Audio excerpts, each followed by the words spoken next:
നമസ്കാരം.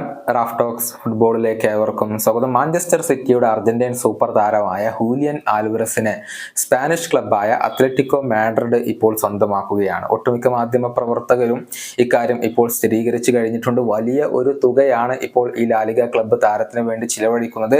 75 മില്യൺ യൂറോക്ക് പുറമെ 15 million euro add-ons ആയി ഉണ്ട് എന്നാണ് അറിയാൻ സാധിക്കുന്നത്. അതായത് ഏകദേശം 90 മില്യൺ യൂറോയോളമാണ് താരത്തിന് വേണ്ടി അത്ലറ്റിക്കോ മാഡ്രിഡ് ഇപ്പോൾ ചിലവഴിക്കുന്നത്. ഹൂലിയന്റെ ഈ ട്രാൻസ്ഫറിൽ ഫുട്ബോൾ ആരാധകർ സാമൂഹിക മാധ്യമങ്ങളിലൂടെ, പ്രത്യേകിച്ച് എക്സിലൂടെ അഥവാ ട്വിറ്ററിലൂടെ തങ്ങളുടെ പ്രതികരണങ്ങൾ രേഖപ്പെടുത്തിയിട്ടുണ്ട്. ട്വിറ്ററിലെ ചില പ്രതികരണങ്ങൾ goal.com ഇപ്പോൾ റിപ്പോർട്ട് ചെയ്യുകയും ചെയ്തിട്ടുണ്ട്.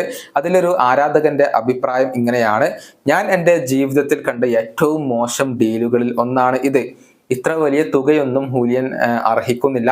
അദ്ദേഹം അത്ലറ്റിക്കോയിൽ തിളങ്ങും എന്ന കാര്യത്തിൽ സംശയങ്ങളൊന്നുമില്ല. പക്ഷെ ഈ ഒരു ട്രാൻസ്ഫർ ഫീ അത് വളരെയധികം സ്റ്റുപ്പിഡാണ്, അല്ലെങ്കിൽ വിഡ്ഢിത്തമാണ്. ഇതാണ് ആ ഒരു ആരാധകന്റെ അഭിപ്രായം. അതേസമയം ഈ ഡീലിനെ പ്രശംസിച്ചുകൊണ്ട് ഒരുപാട് പേർ രംഗത്ത് വന്നിട്ടുണ്ട്.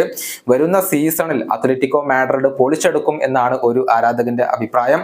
ഹൂലിയൻ മാഞ്ചസ്റ്റർ സിറ്റി വിടുന്നത് നല്ല കാര്യമാണെന്നും ഹാലൻഡ് ഉണ്ടായതുകൊണ്ട് തന്നെ ഒരു കാലത്തും അദ്ദേഹം അർഹിക്കുന്ന പരിഗണന അവിടെ ലഭിക്കില്ല എന്നുമാണ് മറ്റൊരു ആരാധകൻ നിരീക്ഷിച്ചിട്ടുള്ളത്. അത്ലറ്റിക്കോ മാഡ്രിഡ് ഹൂലിയനെ ഒരു കിടിലൻ സ്ട്രൈക്കറാക്കി മാറ്റും എന്ന് ഒരു ആരാധകൻ അഭിപ്രായപ്പെട്ടിട്ടുണ്ട്.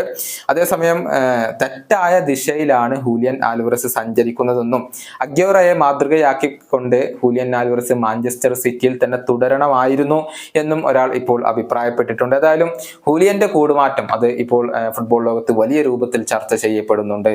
ഈ വീഡിയോയുടെ അവസാനിപ്പിക്കുന്നു. കാണാം.